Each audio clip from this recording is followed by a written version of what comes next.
There we go. All right. There we go. Let's pray. Lord, I thank you so much for today. Lord, I thank you for this community, for this school district. Lord, for the support that this community gives to these students. Lord, I thank you for every teacher, every faculty member, every staff member that is a part of this school district. Lord, we pray that you just give them vision and direction, and this school board as well. Thank you for them and the leadership that you've entrusted them with. Lord, we pray that as they look to lead these students in this community, that they would not only look to lead them in better education and better advancement and career, all those things, Lord, but at the end of the day, that they would use this platform to lead them to you. And so we thank you for that, Lord. I pray you give them wisdom, give them vision. And again, thank you for this community, Lord. We love you. It's in Jesus' name we pray. Amen. Thank you. Next, we have some students from Legacy Elementary. They're going to lead us in the Pledge of Allegiance. Hi, my name is Amy Hill. I'm the principal of Legacy Elementary, and I am proud to introduce first grader Cameron Sosa and third grader Embry Sosa, who will be doing our American Pledge, and fifth grader Blake Morning, who will be doing our Texas Pledge.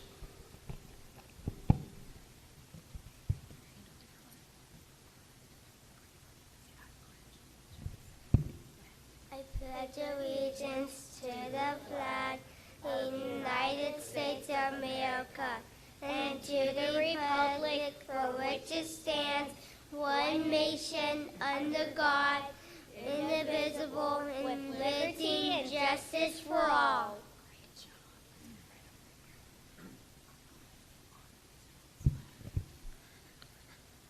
I honor the Texas flag.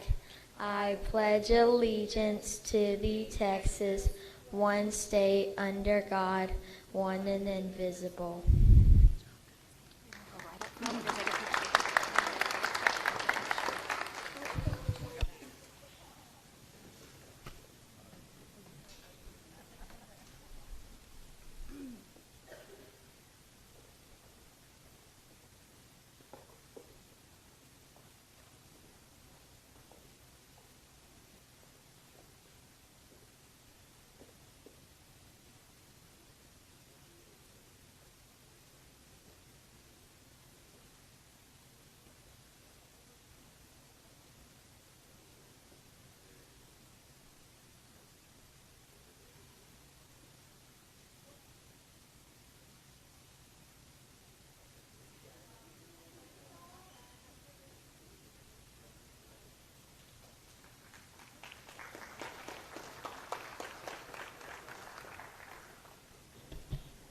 And now we'll do student recognition.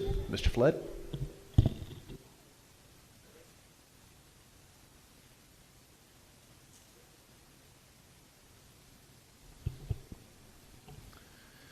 Good evening, board. So we're excited. Things at the high school, it's always interesting because the first year I get here, it's like, oh, it's summer. Things will die down. They never seem to die down at the high school. It's like New York. It just never sleeps. So a lot of things happen over the summer, and one of those is our FFA event. I'm going to have Mr. Bennett kind of explain it, but we have some students earn their Lone Star degrees, so we want to recognize our FFA students that did that. So Mr. Bennett, if you'll please help us out. Yes, it's a great pleasure to be here to finally recognize some members that have achieved their state degree in the FFA. It's a big deal, and a lot of times we miss it over the summertime, but that's where they were awarded that in Dallas at the state FFA convention, along with 2,000 other FFA members. They were awarded the Lone Star degree. That's 2,000 members, that's a lot, but you got to see there's 195,000 members in the state of Texas, and so we're looking at the top 10%, and so we're really proud of their accomplishments. To get that degree, they had to start it back when they were freshmen, or now they can start in 8th grade and get their Green Hand degree and have a plan toward a project program. The second year, they would get their Chapter Farmer degree. There they had to invest $150 or spend 150 hours on that project. And then lastly, this past year, after 3 years of being in ag, could be 4 years, but these guys did it in 3. They invested and made over $1,000 with their project program. They have over 1,000 hours of leadership and other events that they did through our FFA. So it's not just about cows and plows. They had to speak. They had to lead. They had to keep records. They had to show others some things to do. So it's quite an honor and impressive thing that they've done. They don't actually know that they've done it until they look back at their records and see their portfolio and see the things that they've gathered up over the years. And we're very proud of them for their accomplishments. First, we have, I'm going in alphabetical order, so you got to think about all that. So Peyton DeFore. Peyton DeFore.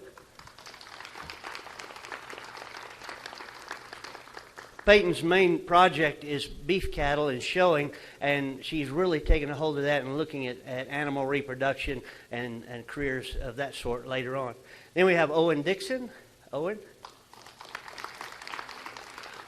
Owen's been a leader for a long time, showing goats and cattle and all sorts of leadership events, going to state and several events on the state level.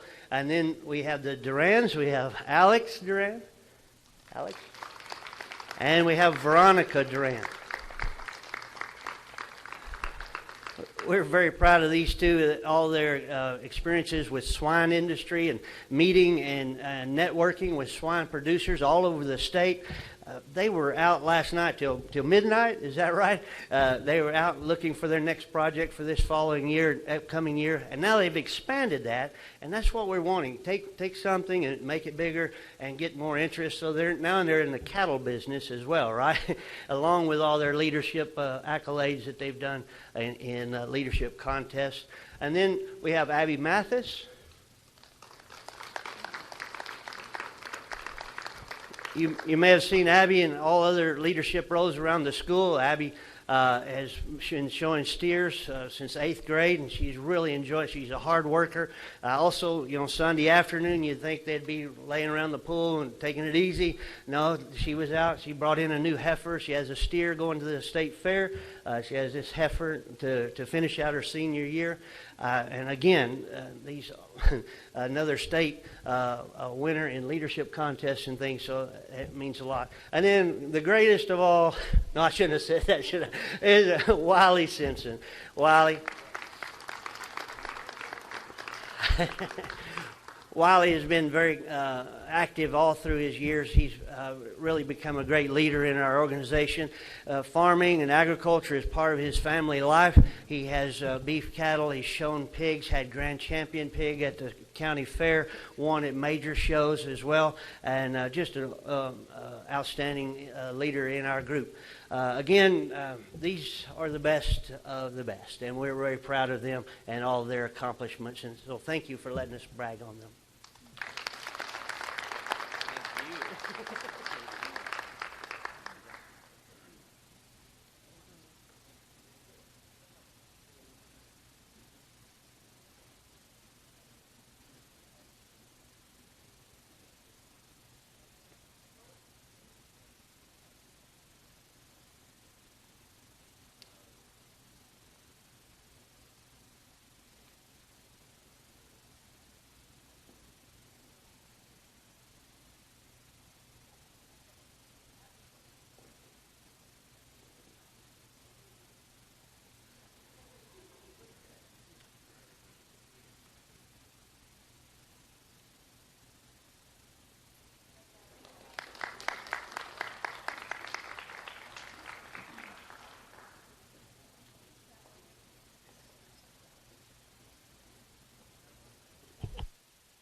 All right, next we will open a budget hearing to discuss the Godley ISD budgets and tax rates for 2023-2024. The time is 6:10 p.m.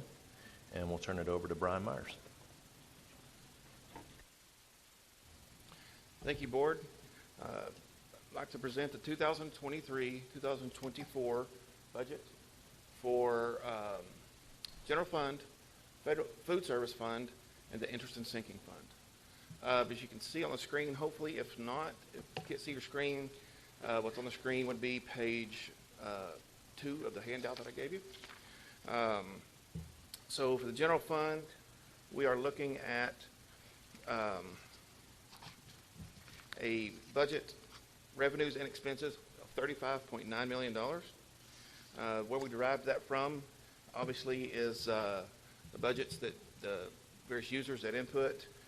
We've used 3,031 for a student count at a 94.37 attendance rate, and do want to note that that is a decrease from 3,060 student count to 3,031. And the way that decrease came from is we have a copy of a preliminary demographic study that should be presented to y'all next month that shows that our enrollment this year for 3,031.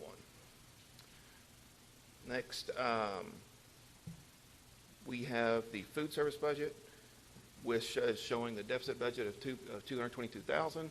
Again, I think I mentioned, remember from the last meeting, that is going to be used for furniture for the CLNI in here for the expansion.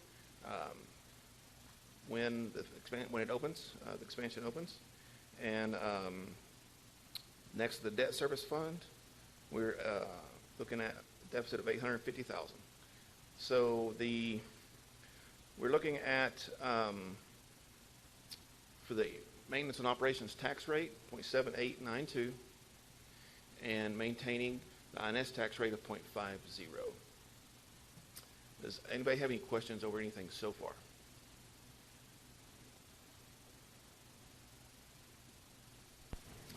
Okay.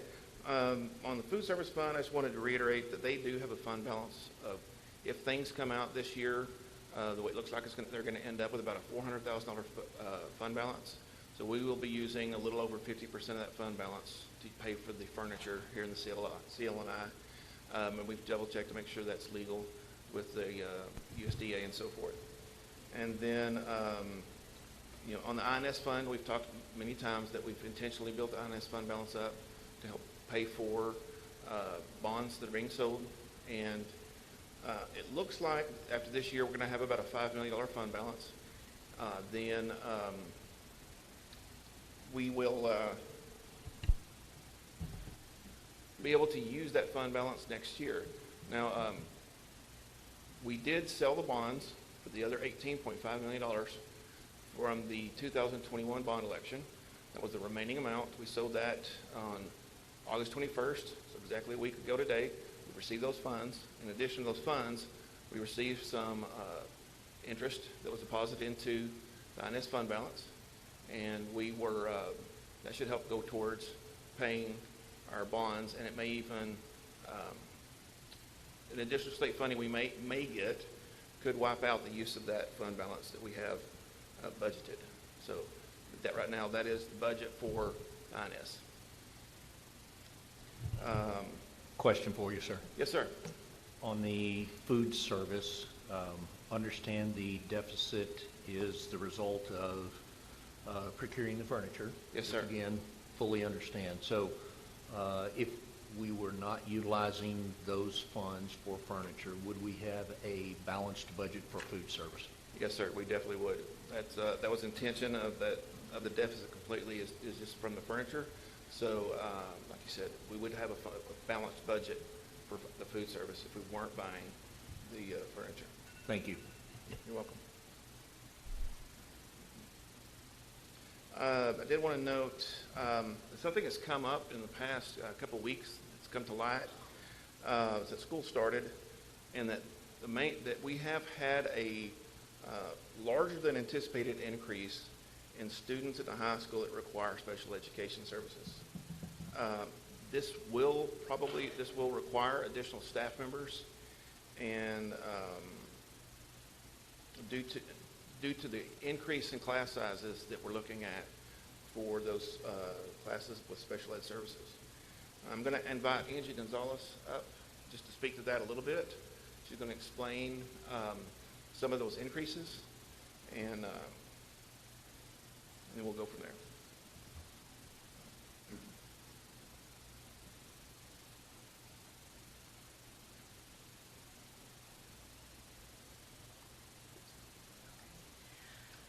So there was an update to the dyslexia handbook in June, and then on August 3rd, they came up with more specific criteria. So they're stating that all of our dyslexia students who were previously getting direct services in 504, by the end of 24-25 school year, we had to have all those students with an IEP. So that's going to affect our dyslexia, SPED. I mean, we're going to probably have to look at dyslexia and SPED teachers combined certified to help serve those students. So that's kind of what we're looking at the high school, is get a combined SPED dyslexia certified person to help with those loads. I finally finished all my meetings with all the campuses to kind of look at the numbers that we can project. But then when we do those kindergarten screeners, kindergarten and first grade screeners for dyslexia around January and the end of the May, we're going to see even a more increase, because those in the past went to 504 for services. Now they're going to be served in SPED. So we're going to see growing numbers in our SPED caseloads. But the thing with SPED, it's just not like putting them in a general ed classroom and it affects one classroom. A SPED student could increase caseloads of the occupational therapist, a physical therapist, a dyslexia teacher, a special ed teacher, a dyslexia. So one kid can affect caseloads over multiple positions. So that's what we're going to kind of have to tackle on. Do you guys have any questions? Can you I have a quick question. If I remember correctly, in years past, the state gave us a number that we couldn't exceed, or we were downgraded as a school district if our percentage of special ed students increased a certain number. So are we still looking at those? That cap was taken off on accountability about 4 years ago. Okay. So if you kind of see this trend over Texas, after that cap was taken off, everybody's around 13-14% now. So we're just steadily increasing. Do you have a percentage for Godley ISD as far as dyslexia and the difference in SPED and dyslexia? Right now, we're around 12-13%, but I project in the next couple of years it's going to increase up to maybe 15%. Another question. So with this anticipated change, do you, or need for additional staffing or staffing with different skills, do you anticipate that affecting this 23-24 school year, or is that projected for future years? Yes, sir. On top of that, the high school, they're coming in daily. We got a life skills student come in at at elementary today, and then last Friday, 4 new special ed kids enrolled last Friday at the high school. And then our life skills at the high school is bursting at the seams. So, and then we're also getting more students coming in with more behavior support, for a class here and a class there. So we're just seeing more behaviors, and it's kind of trickling up to the high school. So it's kind of hitting us in all areas. Okay, follow-up question, Brian. How have you accounted for that additional need in staffing in our budget? That will probably require a budget amendment at the end of during the school year. But caveat of that is, it looks like we're going to be getting additional special ed funding from the state, additional SHARS money to at least cover the additional cost of those staff members. I think right now we're looking at potential 2 teachers and 3 paras, and because of the greater than anticipated increase in SPED students, that should be covered by additional funding. So it would affect the budget, but it should be covered by the funds. Okay, thank you. When is the funding for that paid? technically, the funding would be just, we receive that throughout the school year, and then what they call settle up would be At the next end of- fall. But we would definitely get the funding with the 23-24 budget money. Okay.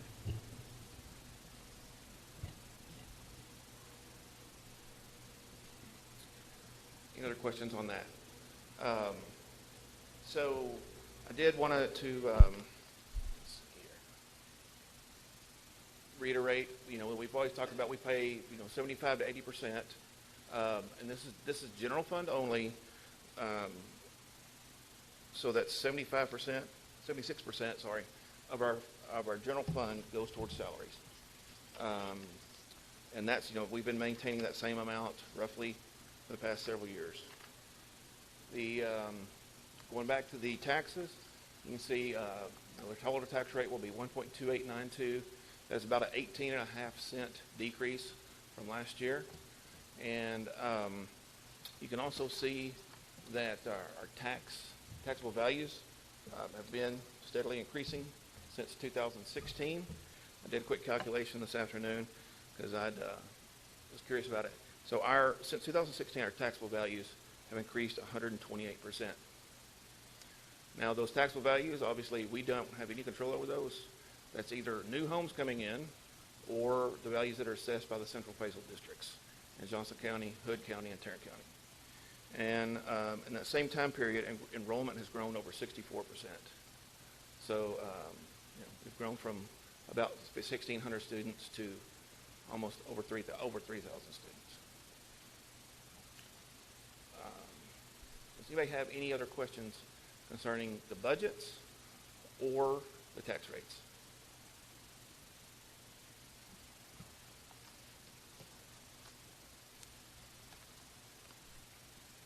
Thank you.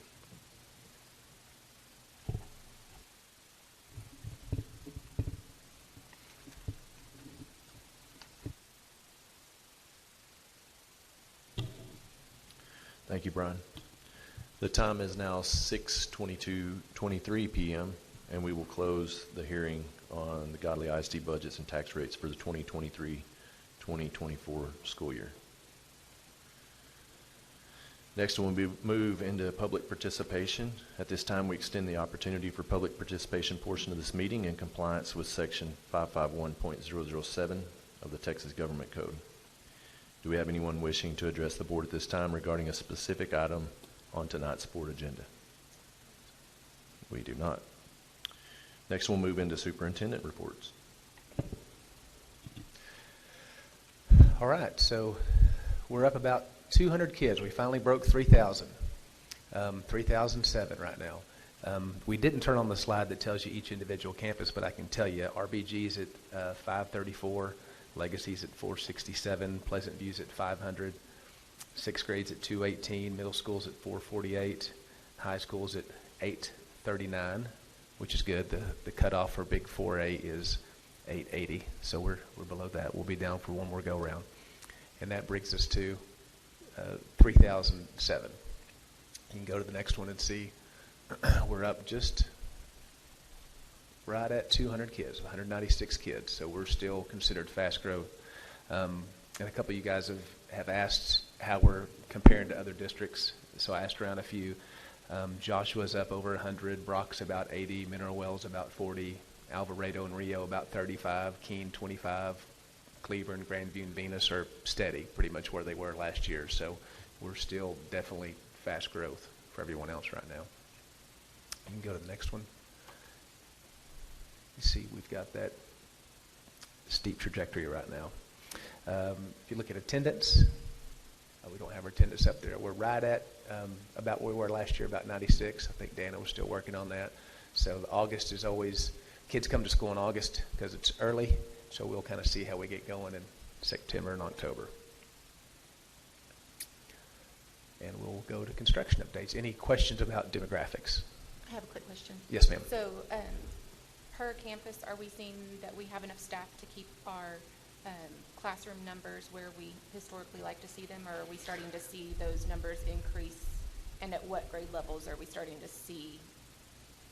Numbers are increasing. What elementary school, what, are we still tied at third grade right now? Because I know we added a teacher. Go ahead, Dr. Block, if you want to.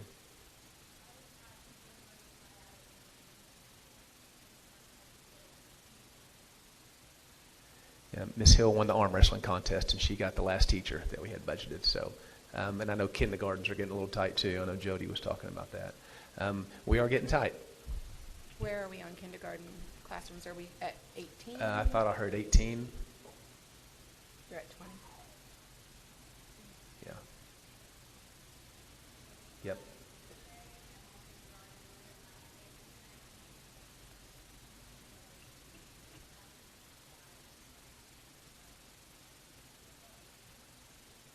What are we doing to offer support to teachers with that number of kids in the classroom? Are we doing any extra things to help our teachers out?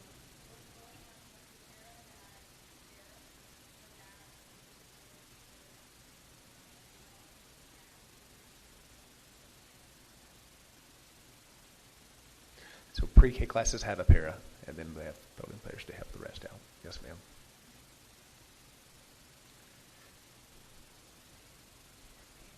Yes, ma'am. Any other questions? All right, construction report. I think we'll start with Reader.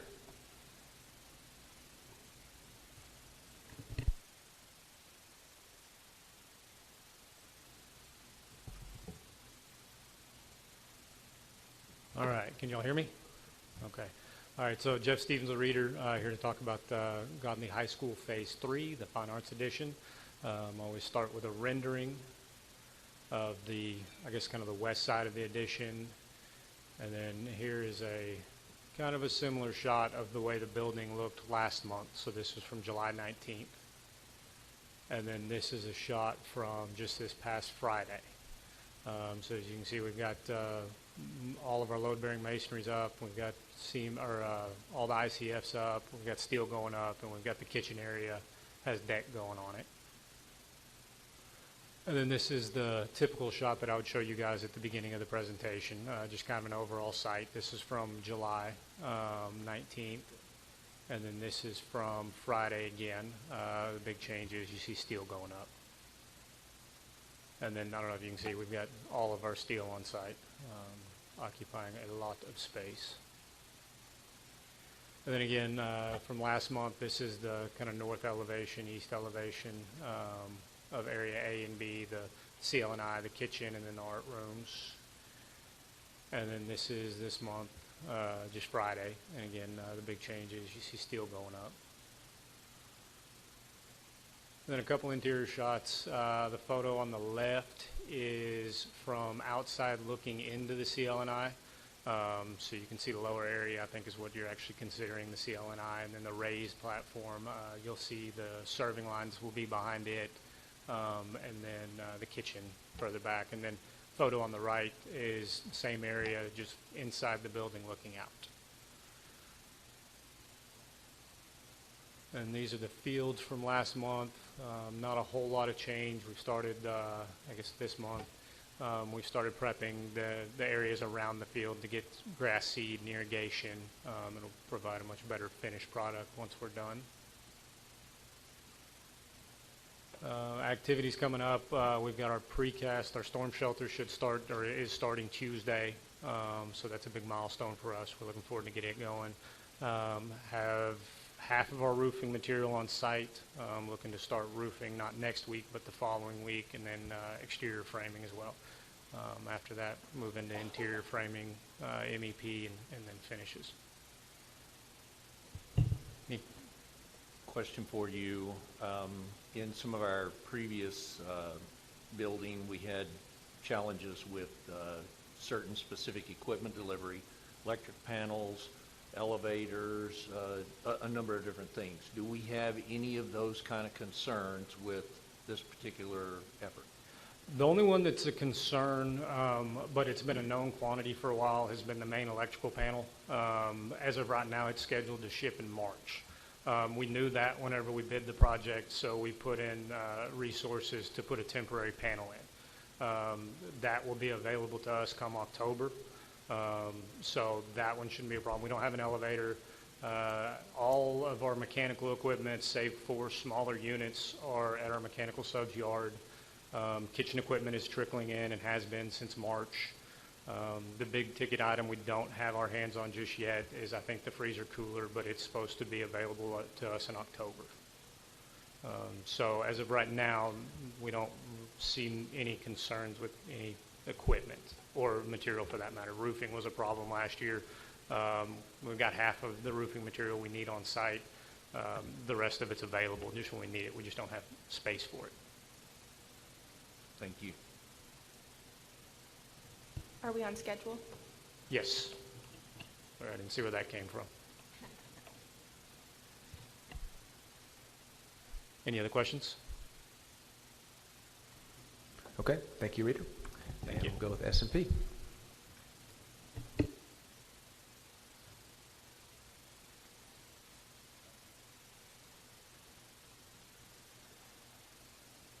Good evening.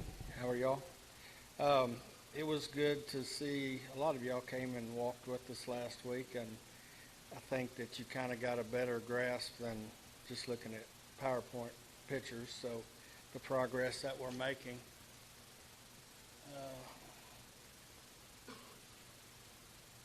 So here we have the stadium. You can see that we're starting to frame a little more up on the top eyebrow. Right now we have Den's glass on the north side going south. We are roofing on the top of the building. We should be as far as we can go until the eyebrow gets finished framing at the end of this week. We're continuing the exterior framing around on the west side and Den's glass, waterproofing, and we're installing windows. We should be close to installing most of the windows on the west side.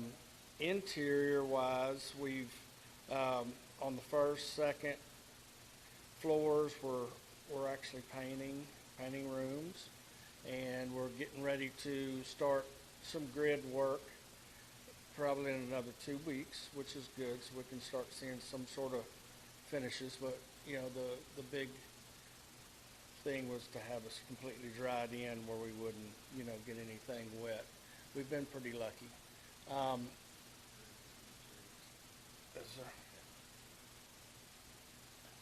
So that's the north side there. We've actually, all of that now is gray. We're doing Z-furring up, and that's where your claw is going to be at the main entrance.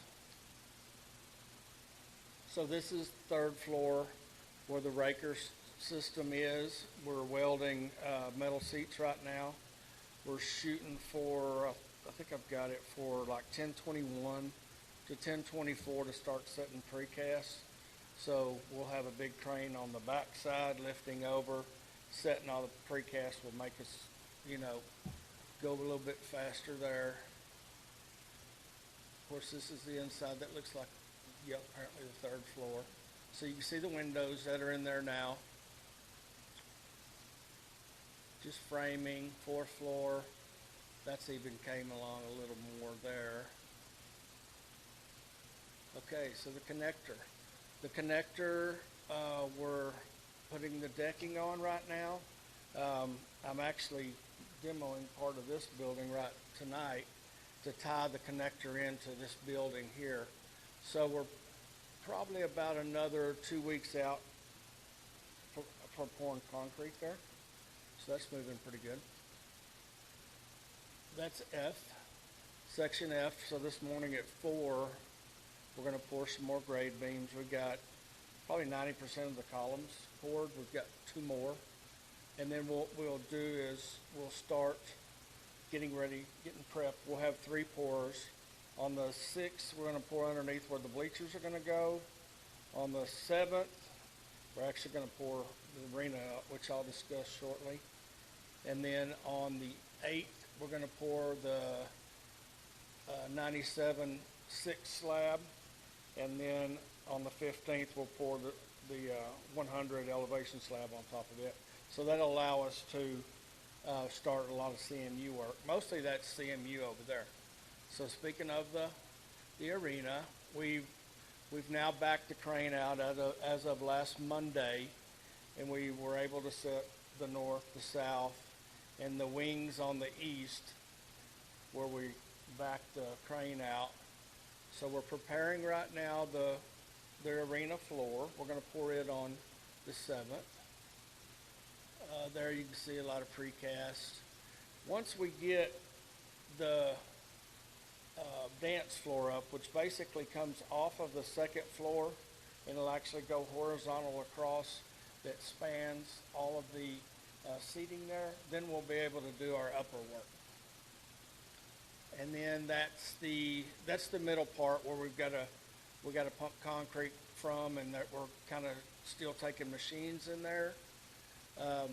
So actually that'll be, we got to set that, I've got it set for 9/11 actually, to set that last record and also the last of the precast. Questions? No questions? Thank y'all. Where are we on our schedule? Sorry, I was letting somebody else ask. I wasn't going to let you get I off got that out of here. easy. Our contractual schedule for the Wild is 12/19/23, and for the arena it's 3/15/24. We're working hard. Yeah, I hope y'all enjoyed it for the scrimmage too. It looked like it turned out real nice out there. Oh, there's some new stuff. Yeah. Okay. So before you leave, I know I have grilled you several times regarding It's okay. lights and such Yeah. over on the west side at the tennis courts. So kudos to you guys for getting the lights on at Yeah. the tennis courts as well as on Purple Lane out there as well. Absolutely. So good job. Yes, sir. Thank y'all. I'll turn it over.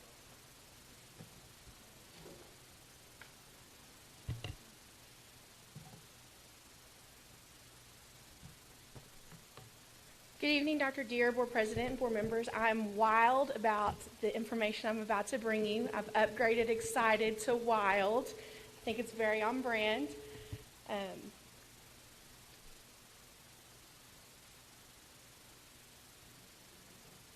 So back in the spring, we brought you an information piece where we had branded the CTE Center the Wildcat Innovative Learning Destination. At that time, we let you know that we were going to consult with some graphic designers to create logos so that when we talked about the Wild and showed our excitement for that, that people recognize the brand around that. So I'm excited to share with you and the community the brand for the Wild. This logo will be our main logo, but the graphic designers created color variations of that for us to be able to print on different colored backgrounds, different mediums, and different color tones for us to use in various situations. So you see here, it's very intentional on our part that we carried the Godley brand, the G-Claw, and the purple and gold of our colors that were consistent across all of our branding. We also then took that logo and created program-specific identifiers for our students and our student programs to use. So you can see here some of them, the audio video with a camera, welding with a welding torch, graphic design with the cursor for text inside of Adobe. And similar to what we've done with our the big brand for the Wild, they have the same color variations that they can use in different mediums. So if our audio video kids wanted a t-shirt to wear on the sidelines, then they can brand themselves with the Wild AV program as well. So it is hot off the presses, really not the presses, it's hot off of my kitchen table, but I did want to give you guys the first view.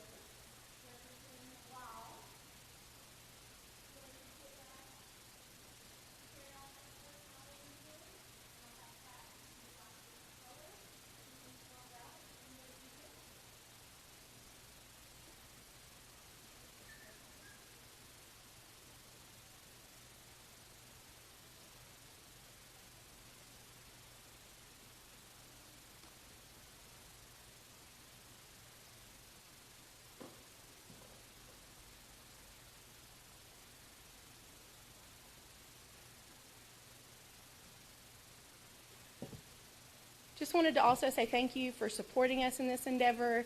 Our teachers are excited about this. Revealing this to you and to our community, now we'll start to roll it out to our students. Our new entrepreneurship teacher is excited to be able to start making gear that she can sell with her students out of the school store. So we feel like this is a great way to stay true to the Godley brand, but then also identify ourselves in a way so that when our students are running their student enterprises, they have an identity in that, and our community can recognize how to partner with all of these different programs. So thank you for that support. Any questions for Ms. Nix? Thank you, Nikki Nix. So next is our first reading of our district improvement plan. Unfortunately, Dr. Cottle had a dentist appointment today, and on the way back, she was actually in a car accident. She's okay, but she did total her car, and she's a little sore, so we sent her home. So we've called in the relief pitcher, who is Mr. Carnes, who's going to go over the first review of the district improvement plan. So be sure to ask him lots of questions that he has no idea about how to answer. Please. Mr. Carnes, take it away. All right. Well, good evening. So I brushed up on this just a few hours ago, and so I will do my best. I apologize in advance for reading some pieces, but I want to honor what Dr. Cottle has done and put in place. So this is the first review of for the district improvement plan, and the first thing with this plan is a comprehensive needs assessment. And so this has been accomplished, and you will notice that it runs right parallel and is based on the 7 pillars. So every pillar is run through here, and we're asking ourselves the questions that we ask when we're signaling and looking at what benefits we're providing, how effective we are or not, and what we need to do. So the first thing whenever we start here is student learning in progress, preparing our students academically, socially, support for in-depth learning, aligned to their needs, and belief that learning can happen anywhere. So with this, with a comprehensive needs assessment, we're going to focus, or find rather, our strengths and our areas needed for improvement. And so identified areas in our student learning in progress include the improvement that we have seen on our STAR testing, implementing a new reading curriculum and the success that we have had there, along with improvement in our overall reading skills. Problem statements or needs that have been identified include lessons, questioning, learning experiences, and working towards operating and working at a deeper cognitive level. And that is something that we'll see that along with the second problem statement of consistently seeing learning experiences designed to meet the unique needs of students, whether they need extension or remediation.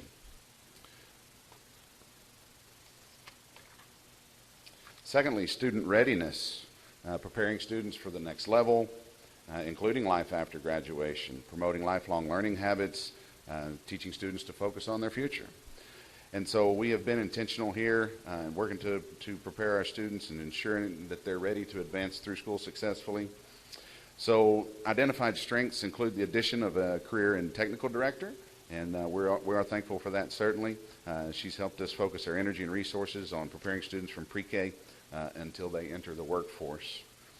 Additionally, we've made strides in building our programs at every level, and she's also helped us oversee the construction in the CTE wing. We've seen growth and success, academically, socially, in extracurricular areas as well.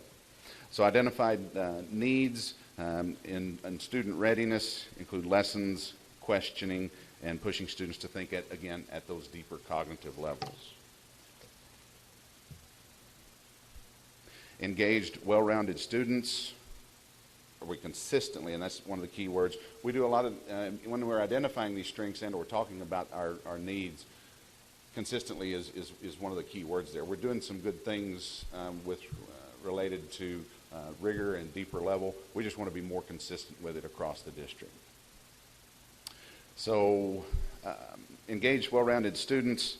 Again, so strengths, we identified our reading curriculum at our primary campuses, and then School Links curriculum at the secondary level. Been successful in providing teachers with tools to engage students in topics that they're interested in pursuing. We've seen reading scores improve and students prepared to enter high school are given more freedom and choice in the courses that they take. Voice and choice is something we speak of regularly. And we've seen an increase in students pursuing certifications and endorsements.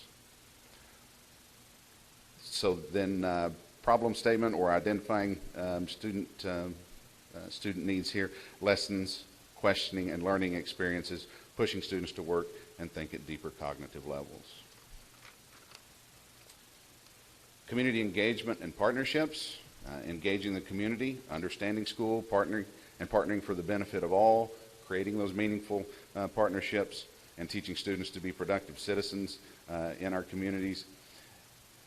So identified here, our Chief Communication Officer, Jeff Metter, certainly telling our story in a way that is honest and transparent, and highlighting also the great things that are going on in the district.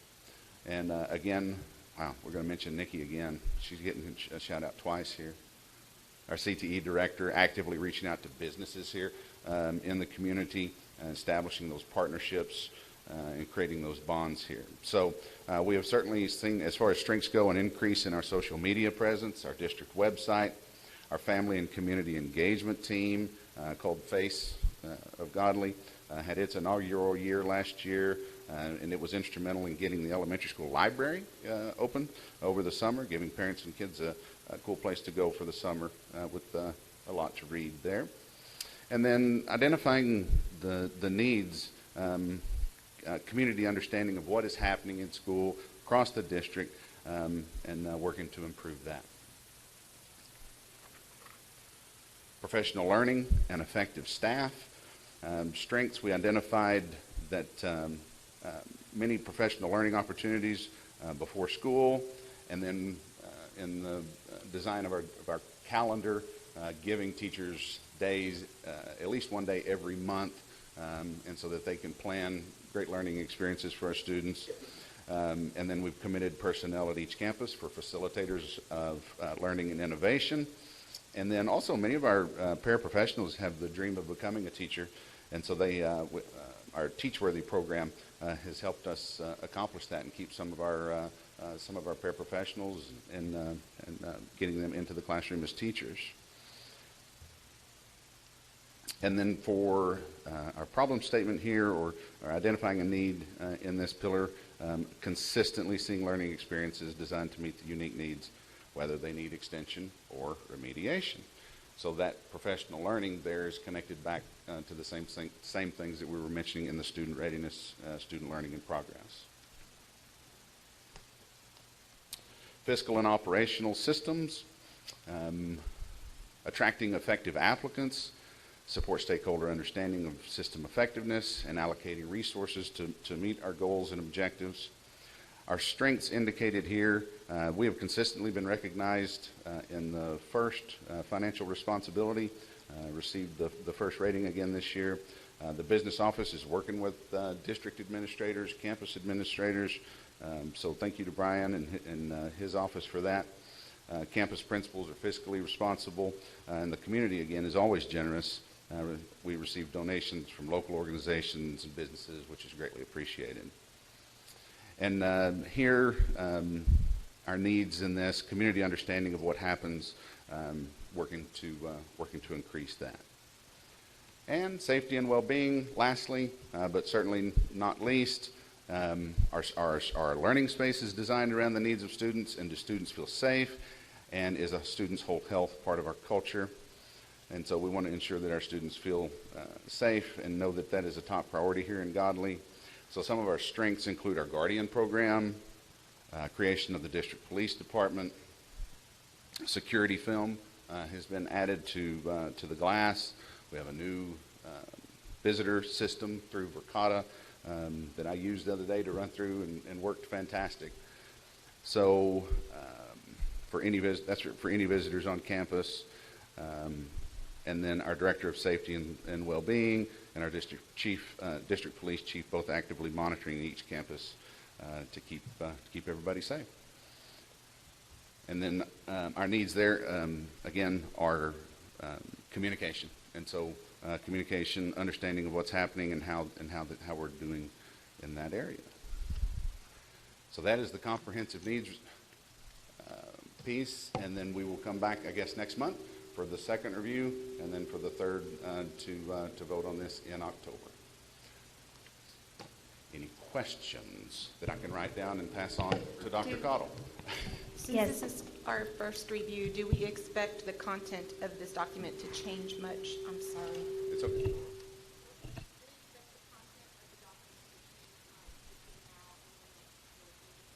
Hopefully not significantly.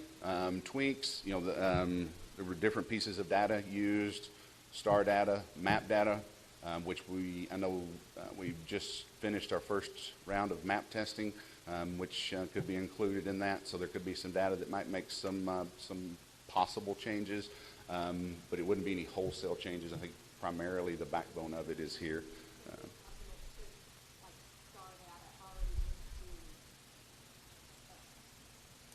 Into consideration? Yes, ma'am. Mm-hmm. Yes, ma'am. Yep. Mm-hmm.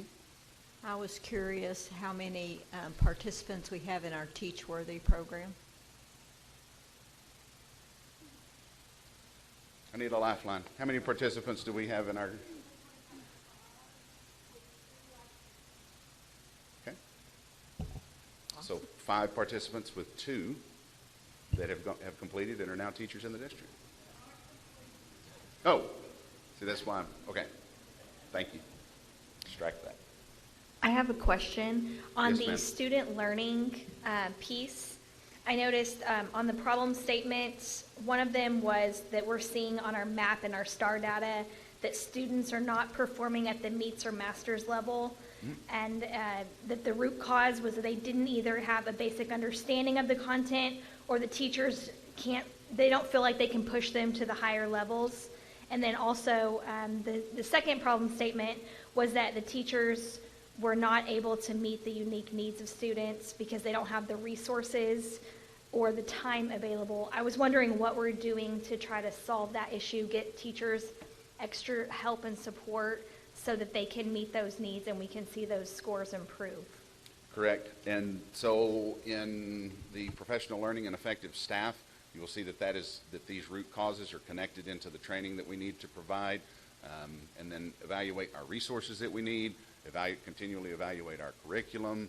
And so time is always tough, because certainly we're limited in that amount of time. But considering class sizes is also an important piece of that we do. In our having these paraprofessionals to provide support creates more time for our teachers. The calendar that I mentioned is one. It's a small thing, but it pays huge dividends in the ability for them to be able to have that time to create learning, deeper learning experiences, with all of us focusing on working towards that deeper cognitive level. Are we expecting any significant changes in any of our curriculum this year? Not to my knowledge, no, ma'am. Yeah. Because really we've implemented some really good things, and now it's about consistency with some of those things and sticking with them long enough to make sure that it's good and that we're seeing the growth and the progress that we want to see, that it's effective and providing benefit. Mm-hmm.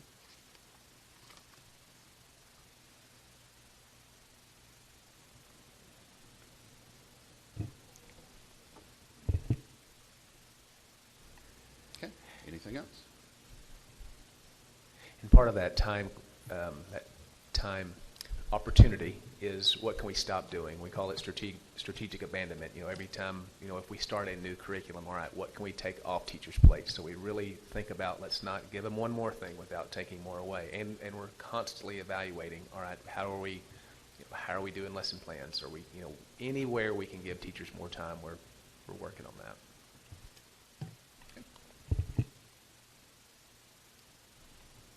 Thank you, Mr. Carnes. All right, next will be Mr. Hunt. Sorry, there's no pitch hitter here, and you have to put it with me. Talk about Shack for just a minute. My goal for next month is to bring you the members for consideration of approval. We'll have some members that'll be off the committee because they've served their time on there. Very much appreciative. They've been very helpful as I've been learning this process. especially from some of our community members that have helped me and have just kind of guided me. And we did some good things last year. One of the things we want to focus on is we really want to do the community health fair. That's been on the books for about a year now, but with Ms. Jokel, who's our full-time coordinator of health services, she's going to really be able to help us with that. We're required to meet 4 times a year. Typically, we do 2 in the fall and 2 in the spring. But I think last year, Kayla, I think we met more than that. I think we met 5 or 6 times, I think it was 5. So we've met more than that, and we'll meet as needed. They do a good job. The SHAC members do a good job of sending me questions. We communicate mostly via email and phone call, but we have our meetings at Legacy, and I'll bring those members next month. Dr. Call is going to be sending out an interest survey to our community. I've had a few people reach out to me, so I'll go through those and get our members selected and bring them to you for consideration next month. Any questions about that? All right. Thank you, Mr. Hunt. All right, next. I have a quick, go ahead. Mr. Hunt. I would suggest maybe partnering with the Chamber of Commerce. Okay, that's a good idea. I think they're scheduling some events for the community, and Okay. maybe partner with the community health fair as well. Yeah, awesome. And if anybody knows any organizations that would be wanting to participate in that health fair, please give them my information, have them, or give me their names. So we'll be glad to set something up with them. Thank you for that. All right, next, Mr. Carnes is passing out our first review of our community-based accountability system, and this is something that was started years and years ago, and we have. It's been a labor of love. Mr. Carnes will tell you that. So, and I just want to give a big appreciation to Mr. Carnes for driving us and keeping it at the top of our inbox, and Jeff Metter for putting this together, for putting all the information together. But this is our outward facing community report that we're going to put out every year. And I won't take any more of Mr. Carnes' thunder. Let him take it from here. No, so this is our inaugural. So this will be an annual report that will come out about this time of year. So we're getting prepared this week. We'll gather your feedback tonight and present this electronically this week, and it'll be shared to the website, social media maybe, and through Parent Square using our different tools, and then it'll take about 2 weeks to get it printed, and then once that is in, then we will send a community-wide mailer to all of our stakeholders of Godley ISD. So, like Dr. Deere said, first and foremost, this has been a labor of love, and it's ongoing. And so we have been signaling to you quarterly, showing you our signaling chart, where we're working, where we're providing efforts, where we've been effective, and providing benefit to students and to stakeholders, and then where we're not doing well, and things that we're working on, and what we're doing to try to improve, trying to get better. So you'll see some things in here. Hopefully you'll see some things that we feel like we're doing really good. There's also some things. There's some survey data that we would like to work on improving, and some different data in here that you'll see that will indicate that we want to continue to get better. SAT scores, for example. So first, again, I want to give credit to those that have done so much work on this. All of our campus principals, our directors, Dr. Deere, when he and I met, I guess it was even a couple years ago or when, like, okay, this is a big rock. This is a thing.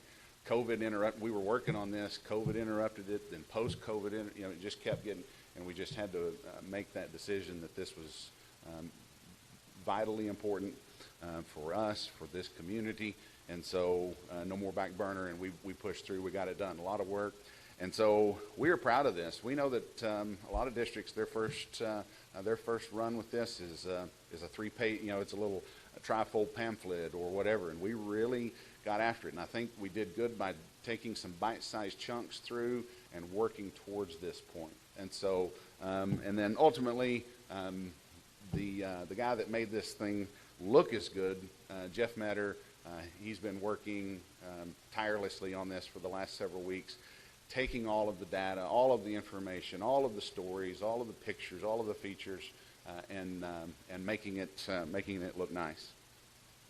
So I don't want to just go through this page by page and pillar by pillar. Hopefully you've had a chance to look at it. I enjoyed printing it and actually looking at it on paper rather than electronically, like we've been looking at it quite a bit. So we've been combing through it, making sure that we that things add up, and checking for typos and all of these different things. So we think we've got a really good product here. But just a highlight, this picture on the front cover, this was a big decision. We wanted to show something, we talk about pre-Ks to professionals, but to show something, you've got young students there, and this is during walkthrough, and then we're showing a graduate there, and hopefully it captures a little bit of what we're doing, working with our students from 3 and 4 years old up until graduation and beyond. And so then we have an explanation. What is community-based accountability? What our purpose, our values, what our pillars are. And then from there, it just gets into it. There's data, there's stories, there's a lot of great pictures. We wanted to blend some numbers and data along with the stories that are very hard to tell in the STAR test or a state accountability system. And while STAR is not the end-all be-all, we do recognize that it is a data point that is in here as well. We're not running from that. We're putting that information in here. In fact, with this, it's our belief that we're running towards more accountability. So survey data, and that you'll see there's some things that we did well and some things that we didn't. We were pleased to have 310 elementary parents respond, 283 secondary parents respond, and 205 staff members respond. And so we also believe that with this, with Parent Square, with our increased communications, that this time next year we'll see a significant increase in the number of respondents to our survey. There's a QR code to go to see more, the full survey results. Enrollment is included, our demographics, information. So now that we thought that was a good idea, put the addresses and phone numbers of our school in there, so there's a little bit of a directory showing our enrollment. Student learning and progress. You'll see STAR data. You'll see our reading minutes. That's a pretty amazing stat to read that elementary minutes read for last school year, 5,372,715 minutes. Pretty cool. There is a placeholder right there for our MAP data. We're finalizing that, and we will have that information placed in here. The MAP data will show, and MAP, measuring academic progress, our students test at the beginning and then through to the end of the year. And so we will show the growth that our students made, if they didn't make growth, if they made growth, or if they exceeded their growth measures. So we will include that in there for reading and math. Student readiness.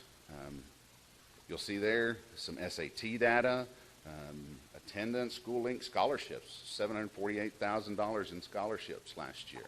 That's pretty exciting. Our dual credit and our through Hill College, McMurray, and others, and with Tarleton now as well. Our career and technical education, our programs of study. I think that's interesting to see all of the different things that we offer, and that and the increased offerings that we're bringing to students, and certifications that they can get. We had 296 industry-based certifications last year, and 90 students earning at least one industry-based certification. And to also see there that CTE is not just for our high school students. Nikki Nix does a great job. Our pre-Ks to professional, see those young ones there, they're CTE poster winners. Engaged, well-rounded students, highlighting a lot of our achievements, fine arts, athletics.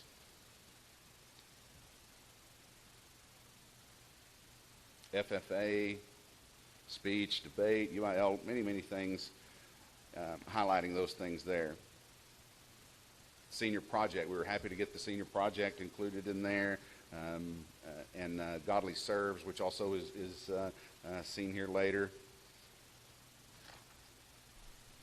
Yep, on the next page there. Yep, community engagement and partnerships. There's Godly Serves. And I'm in that picture in the middle. Meta and I have had a conversation. I was cropped out for some reason. No, that made it better. Professional learning, effective staff, and there's a highlight of our Teachers of the Year, Lori Loomis and Miss Van Borch, and our new teachers and things we're doing to help them. Then our fiscal and operational systems, and tax rates, and bond projects, and things that we've been working on, things that we've accomplished, things that are still ongoing. And then lastly, our safety and well-being. A story there on Brian Hunt and Officer Quinteros, some of the different things that we're doing there as well, character and leadership development. And so we're incredibly proud of this publication, and we know, again, this is our first run at it, and we know that it will continue to get better as we tell our story, which is something that we've heard. People want to hear our story, what's happening here. And so, so there it is. So any questions, comments, feedback on our community report? I'll go first. Yes, ma'am. Who all is going to receive this publication? Like, how did we determine who's going to get this? So all of 76044, all of the 76044 zip code, and then all of our, is it parents, guardians in Joshua? I don't think we have anybody in Hood County, but then our residents in Tarrant County as well. So everybody that's part of the school district, and then everybody in 76044 will receive it. Did the district pay for this publication, or was it underwritten by some of these sponsors that are written in here? Yeah, this is Brian. A little bit of both. The district is paying for it, to my knowledge. Yes, ma'am.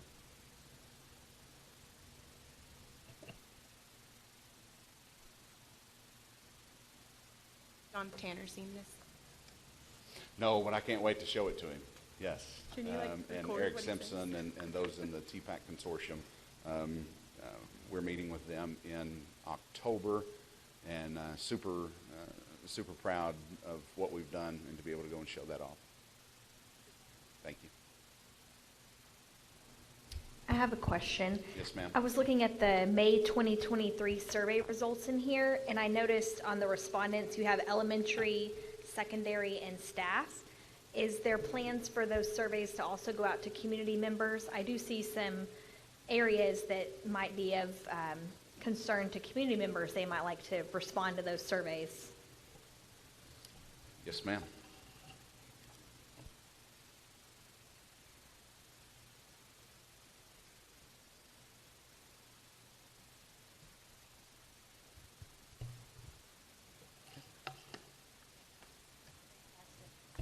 Mr. Carnes, thanks again for all the effort. Thank you. Again, I know I've pushed very hard to have this, so this is a great culmination. So thank you again for all your efforts on it. My and pleasure. the rest of the team. I know Yeah, it's you get the privilege of I just standing get to up stand here, but I'm yeah, sure there's but lots of help behind the scenes. Certainly, Thank 100%.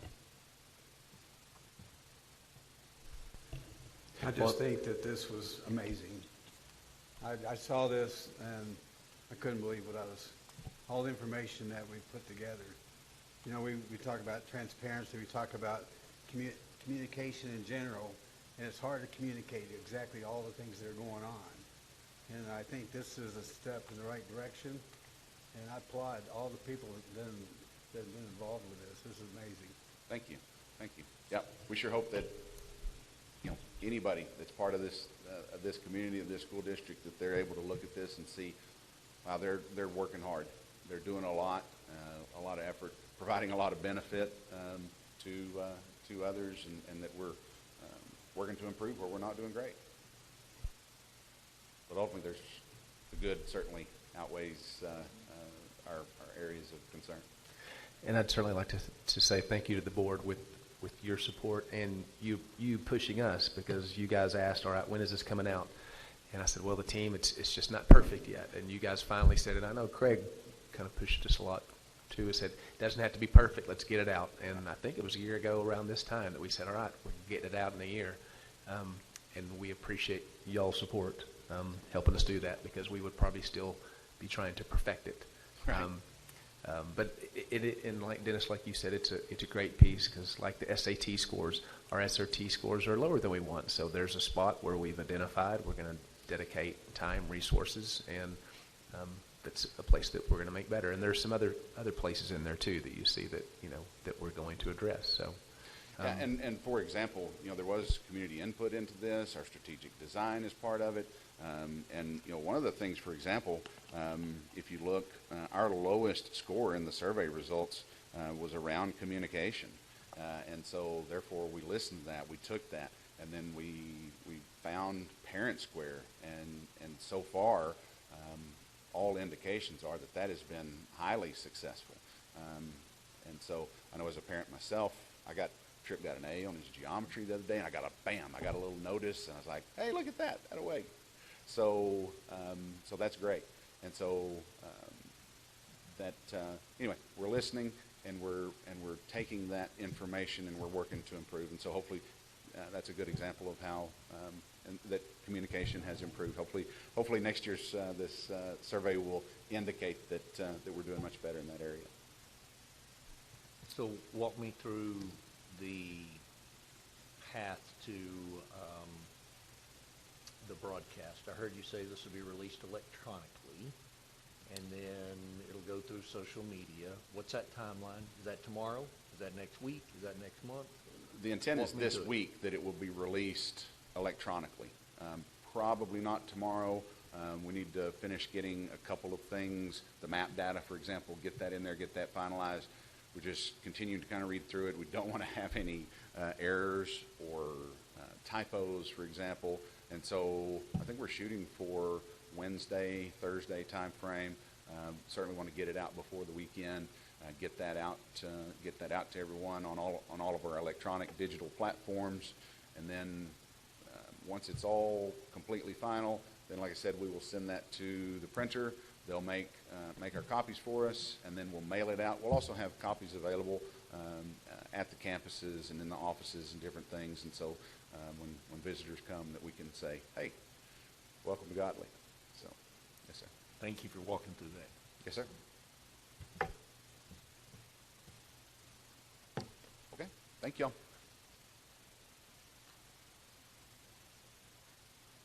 All right, thank you. Next, we'll move into business items. And first, we'll consider consent agenda items, which is the minutes of the regular meeting, July 24th, 2023, and also the special meeting minutes of August 14th, 2023. District financial report, district tax report, and district monthly investment and cash report. I'll make a motion to approve the consent agenda items as presented. I'll second. A motion by Craig, a second by Terry. Is there any discussion? All those in favor? Motion passes unanimously. Next, we'll consider budget amendment. Brian? It's the budget amendment for this year is a little bigger than normal. There's two different accounting changes we're having to work with our auditors. So in the first column A, you'll see that those are just because additions that we add revenue expenses, they don't affect the fund balance at all. Column B will be the, sorry, I just realized I didn't letter that. Column B would be where we're just adding to any function to make sure we don't go over budget on that particular function. We won't be using all that money. Mainly it's what to do with the auditors and the changes that they're having to make. So this is kind of a typical budget amendment we do every year, just to make sure that we stay in compliance and don't go over budget on any particular function. I have a question. I noticed from June until August, there's about a $1.2 million increase. Do we expect that to cause any issues? Well, we should not, okay. No, it should not cause an issue. I said most of these are just going to be reclassifications to make sure when we do an audit, auditors make changes, it goes from one function to another.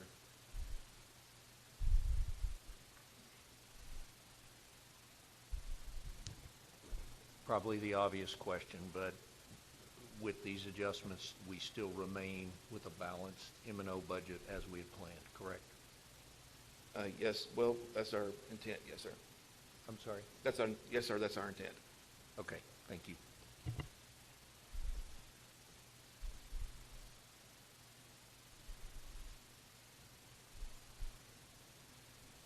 I'll make a motion to approve the budget amendment as presented. I have a motion by Craig, a second by Dennis. Is there any further discussion? All those in favor? Motion passes unanimously. Next, we'll consider approving a contract with Education Service Center 11 for instructional, technology, and administrative services and training for the 23-24 school year. This is just another yearly item, and actually should have been considered in the consent agenda, but this item and the next one are yearly items that we have to do every year.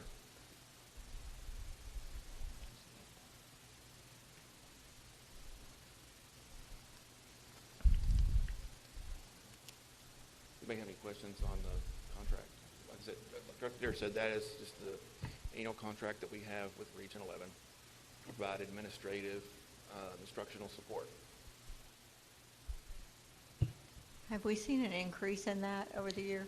Yes, ma'am, there has been a slight increase. We did add one item that the library group wanted to add, but most of the contract is driven by our enrollment. So every year that we grow our enrollment, which has happened every year since 2000, at least 15, that the contract has increased because most of these items are enrollment based. There are a few that are just flat dollar amounts, but most of them are enrollment based. And I assume that increase is already incorporated in our budget for next year? Yes, ma'am.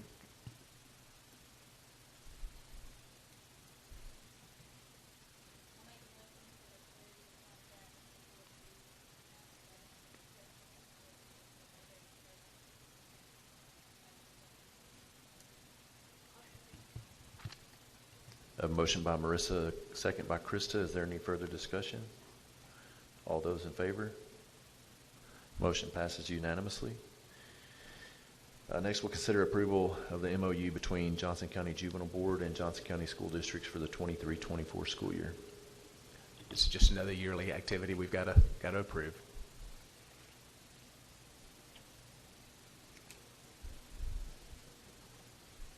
Unfortunately, it's necessary. Yeah.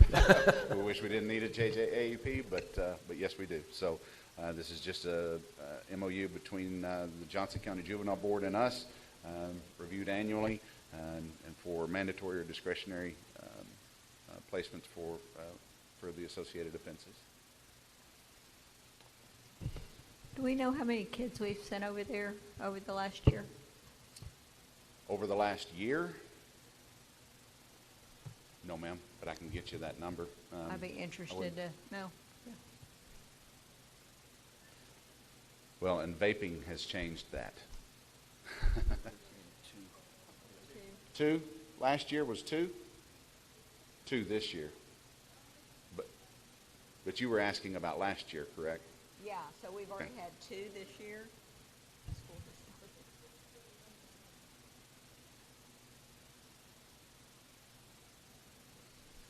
Were those due to vaping?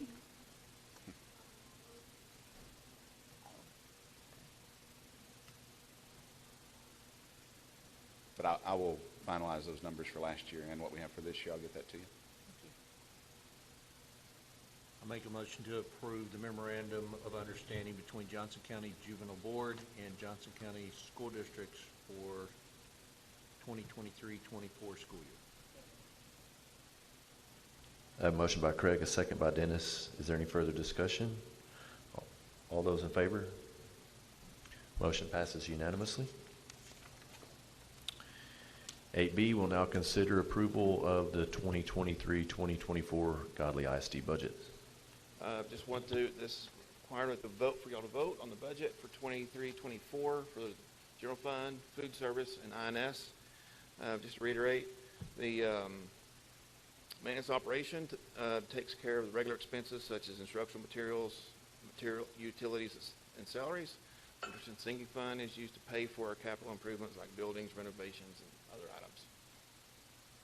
So I just that's the budgets for the three budgets we approve annually.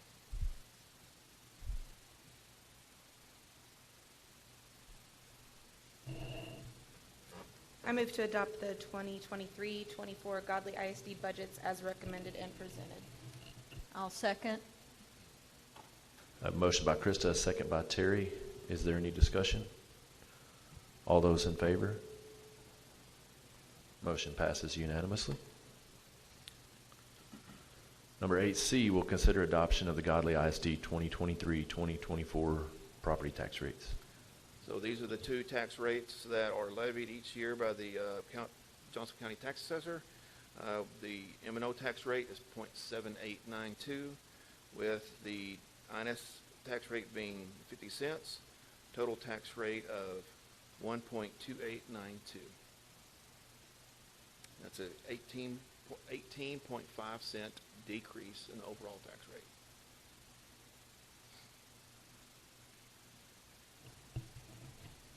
I move that the property tax rate be decreased by the adoption of a tax rate per $100 valuation of 0.7892 for maintenance and operations, of 50 cent for interest and sinking, and total rate for 1.2892, which is effectively a 12.6% decrease in the tax rate as presented and recommended. I'll second.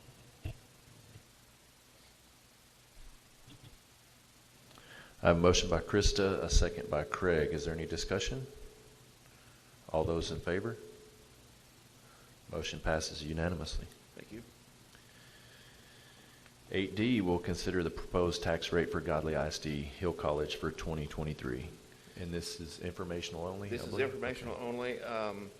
So this is information provided to me by the CFO for Hill College, and this is a Hill College / Godley ISD tax rate.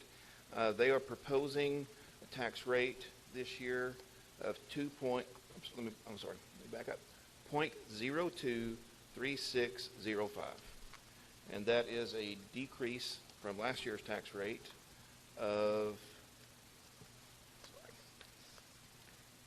point.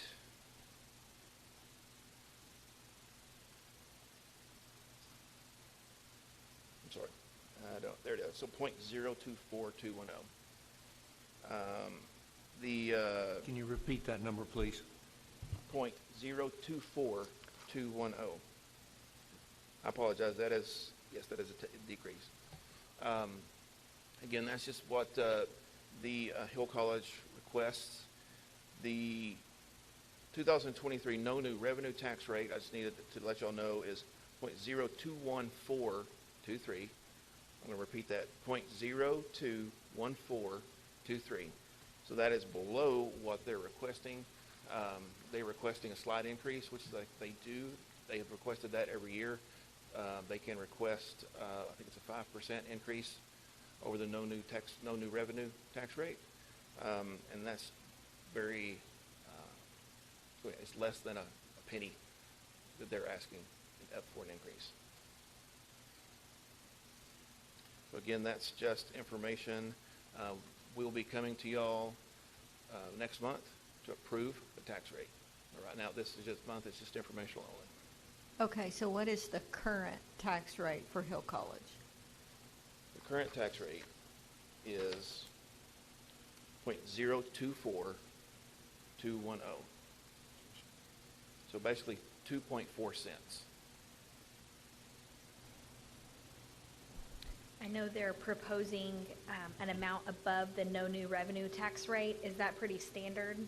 Yes, they have requested that each year since I've been here. Okay. And again, that's completely up to y'all to vote on that, whichever they can do the no new revenue rate or the voter approval tax rate. So how is Hill College doing for us? That's going to be Mr. Flood question. I know over the years we've had a love relationship with them.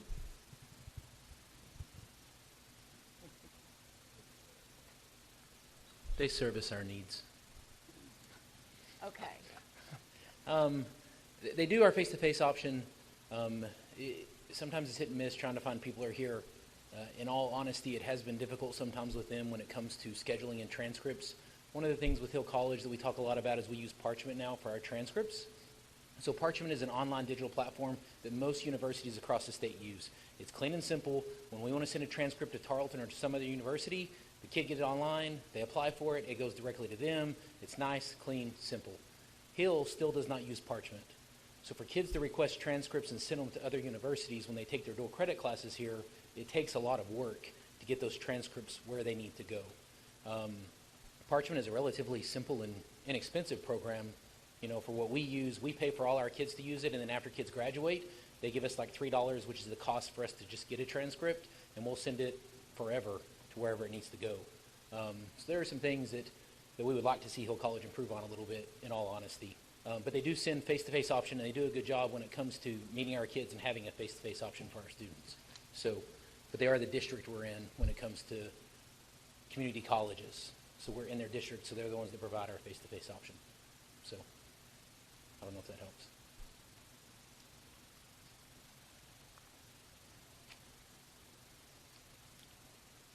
Any other question? So following up on that, Mr. Flood. You ain't gonna get out that easy. Fair enough.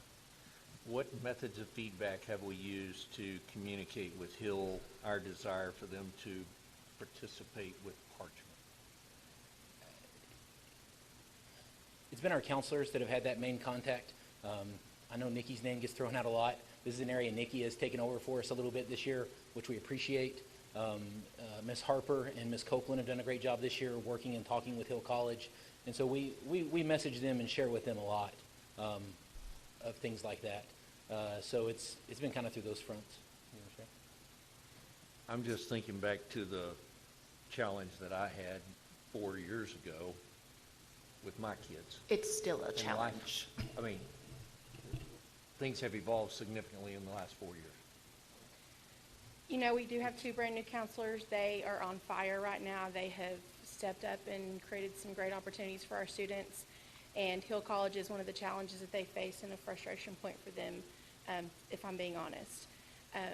I was excited to bring you guys Tarleton today as an option for dual enrollment for our students, and I've had multiple conversations with them about expanding their program and have specified the courses that we offer with Hill as opportunities for us to expand with Tarleton if they can work that out from their side. One of the benefits for Tarleton today is that it is one of our teachers, it is one of our employees, and so there is an added coaching piece where we have Hill College professors who are not employees of Godley ISD who come in and completely operate under college rules and college guidelines. Whereas if we have a dual enrollment piece there, we can coach, we can guide, they're still Godley High School employees, and there is a smoother transition, a little bit of a baby step for our students who are wishing to take dual credit in high school. And the student can then accept or decline the college credit on their high school or on their college transcript if they don't agree with they don't want that grade on their transcript for college purposes. So we are exploring other avenues. We are continuing to have conversations with Hill College and identify those areas that are struggles and frustration points for our counselors. But we are well aware of that, yes. Can you briefly describe the opportunities our students have with Hill College that are not necessarily dual credit classes, like our cosmetology program, et cetera, so that we know that it's not just those dual credit classes?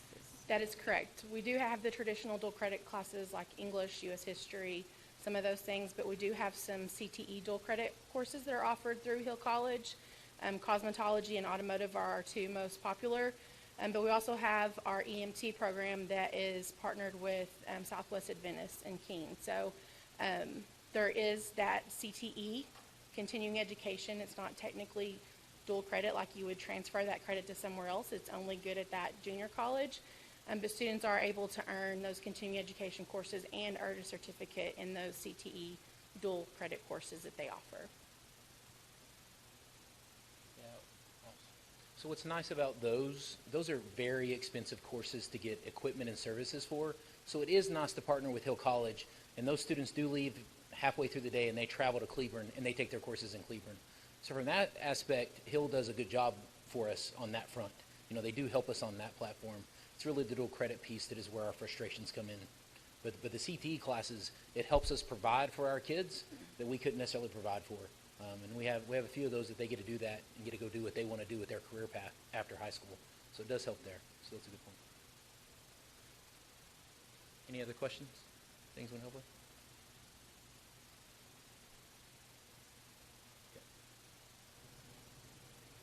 Good. Thank you. Thank you. Next, we'll consider the extension of the bank depository contract with Wells Fargo Bank through the 2023-2025 biennium beginning September 1, 2023 through August 31, 2025. So this is a, I guess, every other year thing we have to do. So 2 years ago, in 21, we extended the bank contract with Wells Fargo. And I'm going to go ahead and jump ahead that we did enter into a contract with ACS Bank, who's our local bank. And I know one of the questions is why do we need two banks? Wells Fargo is still our main, I would say, checking account, where most of the checks are written out of Wells Fargo. We do most of our wires through Wells Fargo. They just have a better online presence, more security, if you will, for our checks they'll go out, every day and they clear the bank. The reason for having ACS Bank here in Godley, a contract with ACS, I apologize, obviously that's our daily deposits. If we did not have a contract with ACS Bank, we would have to travel to Burleson, Cleburne, or I believe Granbury as the closest Wells Fargo banks. So we did that for several months until we could get the ACS contract initiated 2 years ago. So we do have a dual banking presence with ACS and Wells Fargo, and that's the reason why. Is there any additional cost to us to have two banks? No, there's not. We have the contract with ACS Bank, with Wells Fargo, and they basically, if our deposits are large enough, that covers all the fees. So there's no cost to us with Wells Fargo, and then ACS. Again, there's no cost to us through there, and we earn money whatever we have deposited there. So again, there's no cost for having two banks. It's just a little bit of a headache for us in our office to keep track of two, but my folks do a great job of that.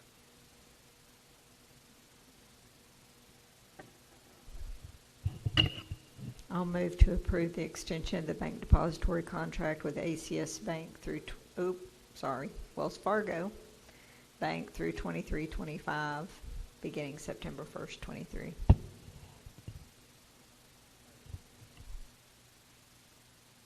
A motion by Terry, a second by Dennis. Is there any discussion?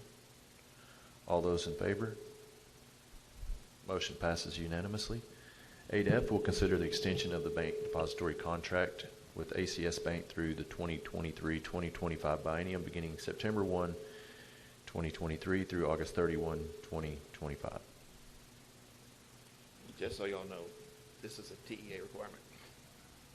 I move to approve the extension of the bank depository contract with ACS Bank through the 2023-25 biennium,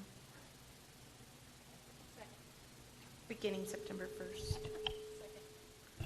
I have a motion by Krista, a second by Marissa. Is there any discussion? All those in favor? Motion passes unanimously. 8G will approve a resolution naming 10 non-business days for the 2023 calendar year and 2024 calendar year. Okay, so the Public Information Act requires, there's timelines related to that, and business days had not been defined. So House Bill 3033 took care of that, and so governmental entities now have to declare 10 non-business days for each calendar year. So we have 10 calendar days for 2023, 10 calendar days for 2024, and then fast forward a year, this will be an annual piece that will have to come identify those 10 non-business days. So state and federal holidays are already included, weekends, but now, and so really what we will need, the dates that we're proposing are around fall break, Christmas break, when we have extended leave where there's nobody here and or we're working on a skeleton crew. Rich and I might be here, but the report I need is, I would have to ask, somebody in the business office, let's say, or in HR to be able to help me with some data or some information, and they're not available. So we've strategically selected the dates around when we are on leave. So for 2023, the proposed dates are October 11th, 12th, and 13th, November 20, 21, and 22, and December 21, 27, 28, and 29. That's for 2023. And then the dates in 2024, June 24th, 25th, 26th, 27th, and 28th, July 1st, 2nd, and 3rd, and December 23rd and 27th. Those are our proposed dates for our 10 non-business days for 2023 and 2024.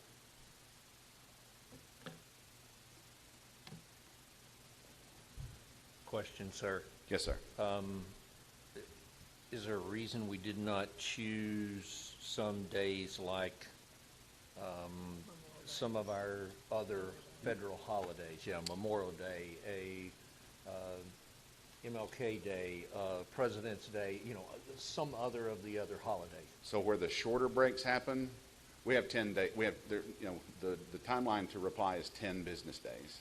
And so Memorial Day, if we miss one, we still have 9 days, let's say, for example, to respond. So shorter breaks like that, Labor Day, Memorial Day, things of that nature. Yeah, even, like spring break, there's only 10, but spring break, so for 2024, that was a consideration. But we have people here before, we have people here after. So like, over summer, people's breaks are staggered and it's, we're all over the place. But so spring break, for example, I didn't put any days around that because we still have 5 days that we can work to fulfill a request, for example, because since we're only off for 1 week. So the shorter breaks, I didn't build as many days around that. It's the longer breaks. It's Christmas and summer that are really our toughest time to fulfill those requests. Okay, thank you. Yes, sir. I'll make a motion to approve the resolution naming 10 non-business days for 23 calendar year and 24 calendar year as recommended and presented.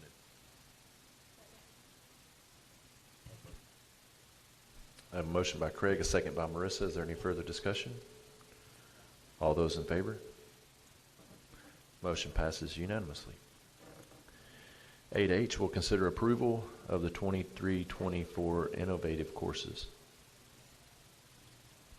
So I brought the list of innovative courses to you last month for your review, and these are here for approval with your consideration tonight, but I'm happy to answer any questions if you have any.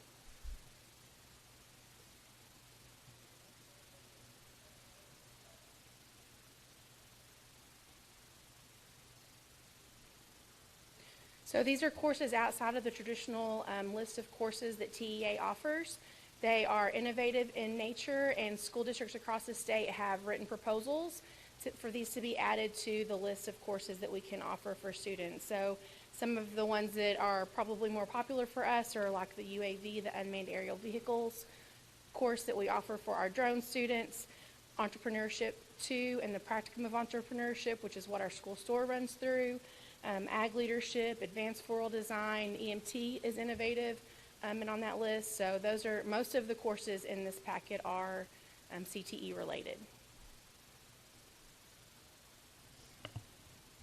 Could you provide us with a just a number of students participating in each one of those next month?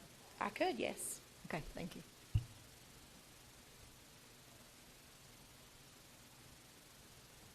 I'll I make a move to- motion to approve the 23-24 innovative courses as recommended and presented. Second. I have a motion by Craig, a second by Krista. Is there any discussion? All those in favor? Motion passes unanimously. Thank you. Thank you. 8I, consider the approval of the resolution for good cause exception for TEC 37.0814.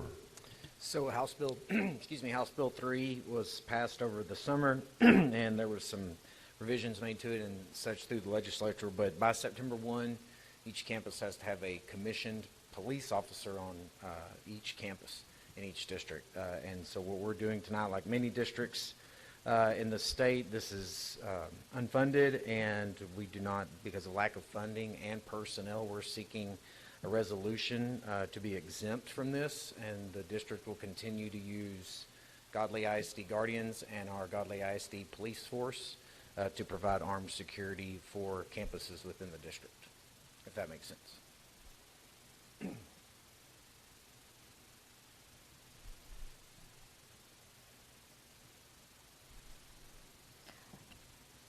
I move to approve the resolution for the good cause exception for TEC 37.0814 as recommended and presented.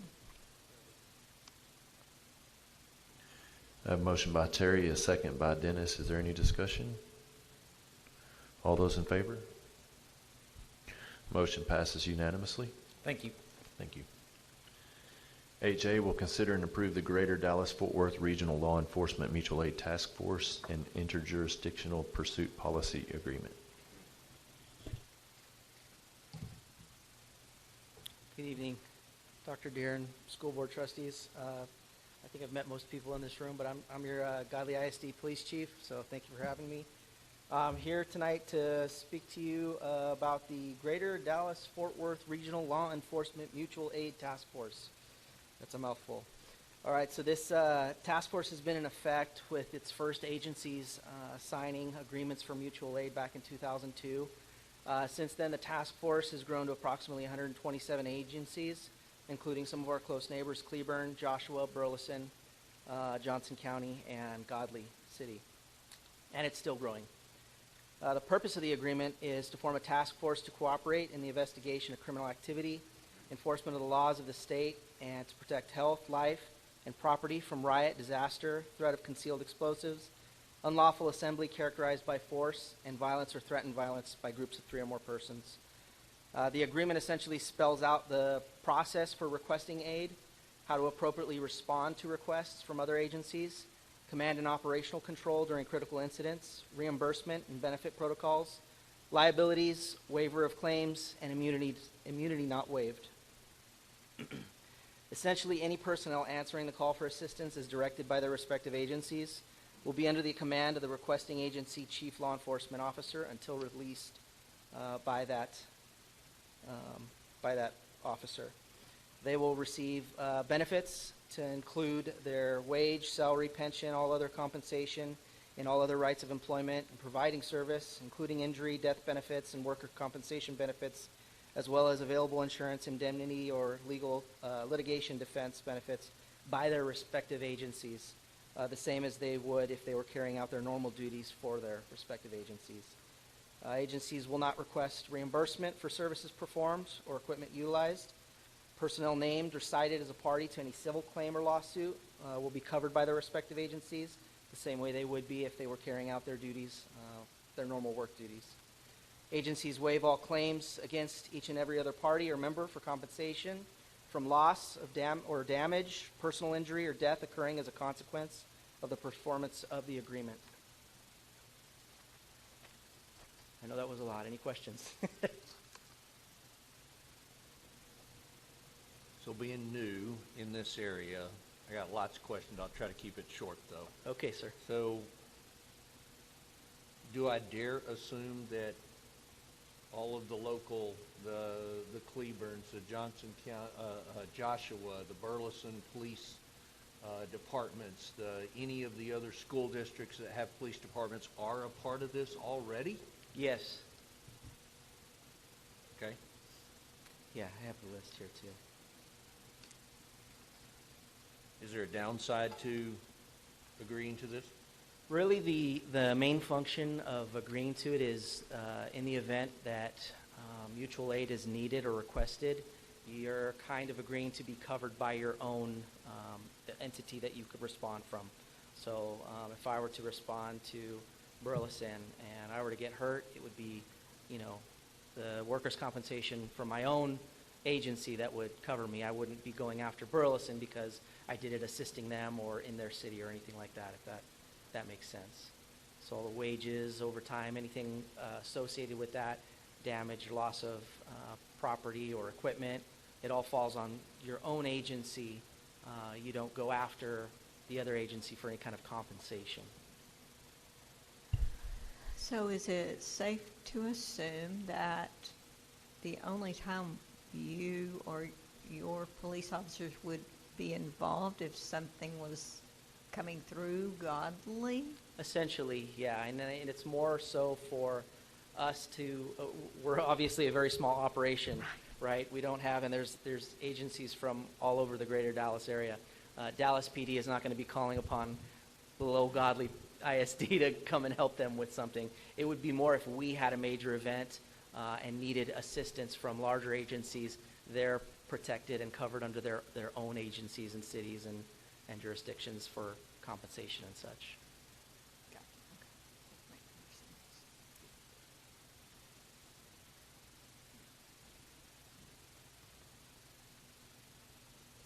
I move to approve the Greater Dallas-Fort Worth Regional Law Enforcement Mutual Aid Task Force and Interjurisdictional Pursuit Policy Agreement as recommended and presented. I'll second. I have a motion by Krista, a second by Terry. Is there any further discussion? All those in favor? Motion passes unanimously. Thank you. 8K, we'll consider the approval of SOMA Global Public Safety Platform. Hello again. All right, SOMA Global, and I have some assistance from colleague Patrick Howard here. He's a representative from Toto Verde who has been contracted by Johnson County Sheriff's Office to do the onboarding and technical service of this software. So SOMA Global, it's an industry-leading platform built for public safety. The software includes CAD, which is Computer-Aided Dispatch, RMS, Records Management System, report writing, property and evidence keeping, and offers solutions for critical incident and operations management.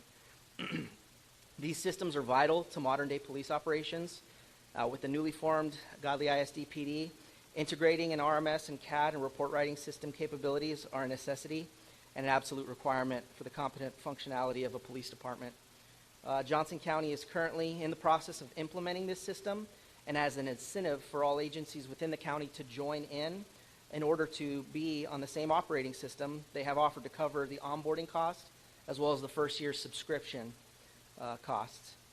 Being on the same operating system as Johnson County as well as a vast majority of the other local agencies within the county will greatly enhance communication, the sharing of critical, time-sensitive information, cooperation of resources, and training. So while the cost for the first year is covered, what is the cost, renewal cost per year following? So I will default to my colleague here, and he has all the technical answers for you folks. Give me way too much credit. All right, let me pull that up for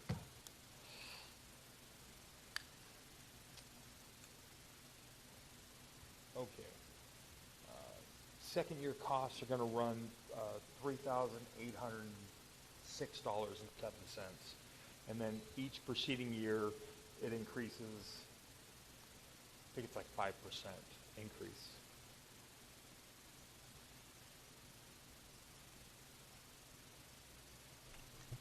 You Thank said you. most of the other local agencies are using this as well. What agencies locally are not? All 24 agencies in Johnson County will be moving to SOMA Global. And then if we don't, what's our other option? So I've had to integrate in the time being a computer software, and having been familiar with this software, Godley is currently using it. It's CopSync. It actually is a little bit more expensive when we add users and start adding more users, so it actually makes a lot more sense to get them in the meantime, just so we have something to cover us until we can get the onboarding of SOMA. It'll be a little more cost effective, and it's needed. What's the timeline for getting the onboarding done? So we're currently in the process of doing that right now. Timeline right now is October of next year. So the costs for the first year start now into October. So you guys will be responsible to pay for year 2 in your next budget cycle.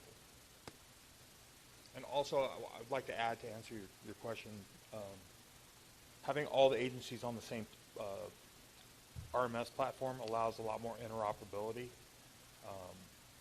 CopSync will be sufficient for them for right now, for report writing and keeping track of those things, but you want to be able to interoperate with the county and all the other agencies within the county. So Godley Police Department is in the process of also changing over from CopSync to SOMA. That is correct. I'll make a motion to approve SOMA Global Public Safety Platform as presented and recommended.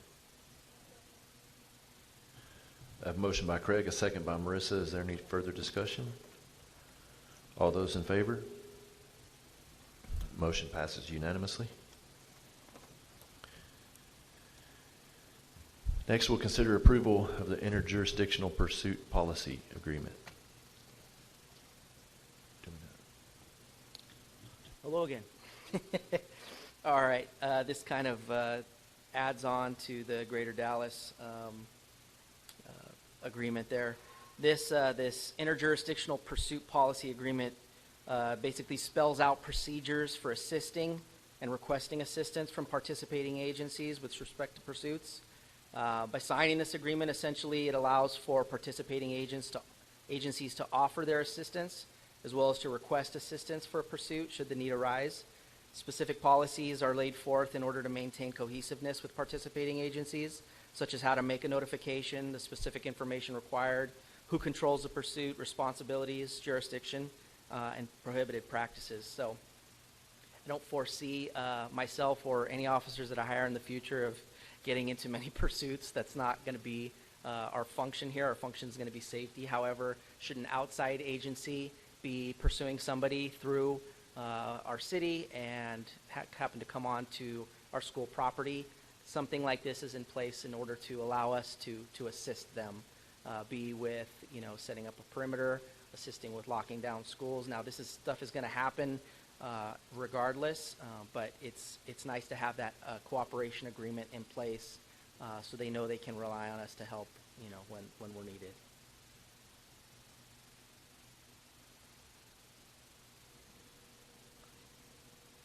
I'll make a motion to approve the interjurisdictional pursuit policy agreement as recommended and presented. Second. I have a motion by Craig, a second by Dennis. Is there any discussion? All those in favor? Motion passes unanimously. Thank you. Thank you.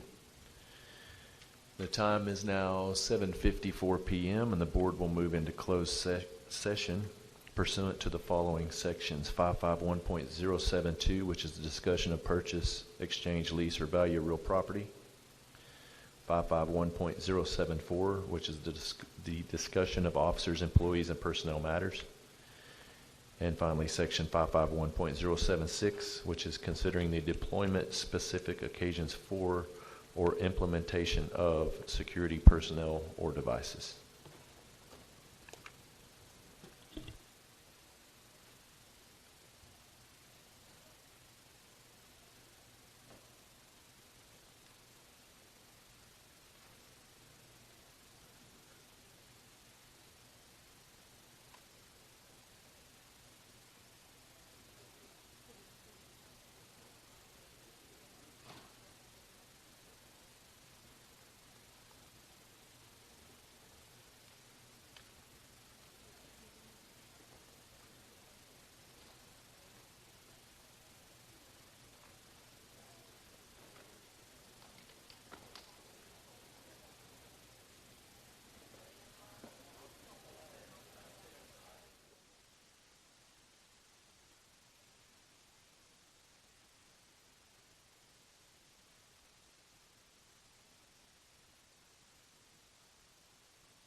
The time is 8:43 p.m. The board will reconvene into open session, and we will now consider the approval of district guardians. Is there any discussion on the district guardians? I'll make a motion I'll now consider a motion. to approve the district guardians as recommended and approved. Thank you, Craig. I have a motion by Craig, a second by Marissa. Is there any further discussion? All those in favor? Motion passes unanimously. Yes, Terry vacated at 8:43 p.m. Motion to adjourn. I'll now consider a motion to adjourn. I'll make a motion to adjourn. I'll second it. I have a motion by Marissa and a second by Dennis to adjourn at 8:44 p.m.